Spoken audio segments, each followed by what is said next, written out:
Allô, bonjour Monsieur Soral. Pourriez-vous m'expliquer pourquoi M. Netanyahou, Premier ministre pendant très longtemps de l'État d'Israël, a été débarqué rapidement et il a été mis en minorité au Parlement israélien, on n'a entendu parler de lui. Et est-ce que cela a eu pour conséquence que tous les escrocs séfarades du sentier qui ont trempé dans les histoires, dans les affaires carbone,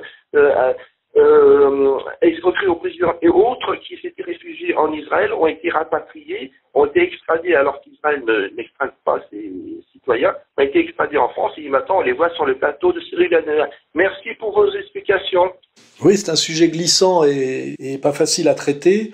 Il y a l'ambiguïté d'Israël qui avait été très bien exprimée par je ne sais plus quel intellectuel à peu près respectable, qui disait oui, Israël est une démocratie pour les juifs et une dictature pour les non-juifs. Hein. C'est un peu ça toute l'ambivalence d'Israël, puisque c'est un pays qui n'a pas de constitution et dont la constitution de fait est la Torah, et qui n'est pas le pays des Israéliens, comme Shlomo Sand l'a fait remarquer, mais le pays des Juifs. Hein. C'est-à-dire que tous les Juifs du monde peuvent être Israéliens s'ils le demandent, mais par contre quelqu'un qui est depuis des siècles sur ce territoire qui s'appelait la Palestine sera toujours un citoyen de seconde zone s'il n'est pas juif. Et je rappelle que pour être juif, c'est antérieur aux lois de Nuremberg, hein, ça passe par le sang, hein, c'est-à-dire que c'est un racialisme, hein, c'est-à-dire qu'il faut rappeler que si les juifs ne sont pas une race, le judaïsme est un racisme. Hein, donc on est toujours dans quelque chose de difficile à comprendre, parce qu'à la fois Israël est une démocratie pour les juifs israéliens, entourés de pays qui ne sont pas plutôt moins démocratique que lui,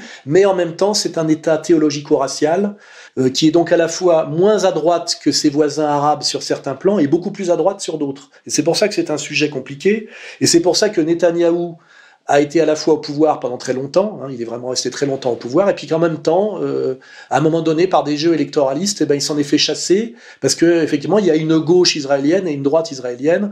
La droite israélienne est devenue de plus en plus militaro-théologique, c'est-à-dire, en fait, c'est même le berceau historique de ce qu'on doit appeler aujourd'hui le judéo-nazisme, hein, ça vient de là. Et puis de l'autre côté, effectivement, il y a aussi une gauche israélienne qui est plutôt sur l'idée de l'Israël, refuge démocratique des persécutés, et qui d'ailleurs a du mal à expliquer ce qu'ils ont encore de juifs, puisqu'ils prétendent ne pas être sur un socle religieux et ethnico-religieux, ce qui est compliqué, parce que quand on enlève ce socle ethnico-religieux, c'est-à-dire la Torah du juif, je sais pas trop ce qui reste. Hein. C'est pour ça d'ailleurs que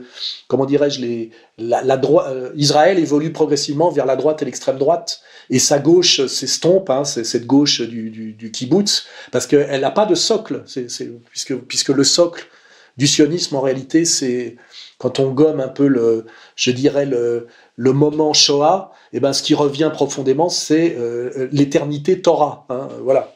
Donc, j'ai élevé un peu le débat parce que c'est vraiment ces histoires d'escrocs aussi. Et ça, effectivement, pourquoi à un moment donné, d'habitude, ils se réfugient en Israël et d'ailleurs ils opèrent d'Israël. Hein, beaucoup d'escrocs qui ont fait beaucoup de tort à la France. Opérer d'Israël avec une certaine protection de l'État israélien, une certaine impunité.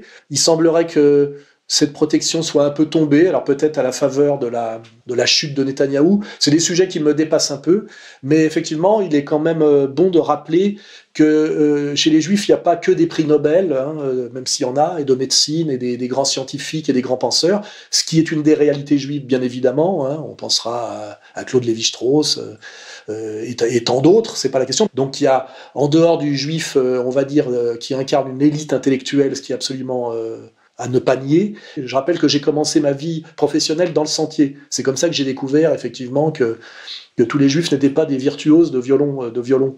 Et donc l'honnêteté intellectuelle, voilà, c'est de dire que le juif est multiple, hein, et qu'il n'y a pas que le rescapé de la Shoah, il n'y a pas que le génie intellectuel, il y a aussi le fauteur de guerre, hein, voilà.